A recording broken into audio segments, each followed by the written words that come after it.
হুম main হুম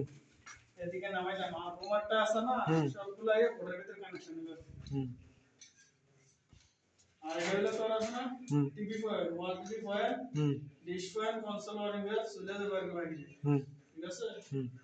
এটা হলো রুমের ফ্যান তো ফ্লাশ ব্যাস সুইচ তোর ফ্লাশ হলো ওয়ালের আছে না লাইট পয়েন্ট প্রথমে ভুল করা তো আমি কাকু কি করছি প্রথম মিস্ত্রি ভুল করা তো আমি মেইন লাইনটা আমি আলাদা মানে সামনে যেটা দেওয়া ছিল ঠিক আছে তাহলে এগুলো কি করছি তো টিভি সকেট করছি ব্যাস সুইচ করছি plus fan regulator fan dimmer light করলো তো ব্যাস সুইচ করছি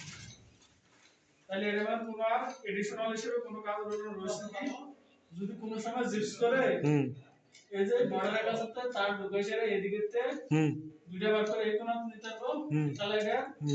এই কোণাত নিতে পারবো আবার ওইদিকেতে তার বার তো ওই কোণাত নিতে তার স্পট লাইট দিলে ভবিষ্যতে কালারিং করলে জিপসগুলো ডেকোর করলে এটা করতে পারবো এটা হলো কাজের ধরন বুঝছিস বারান্দাটাও করলাম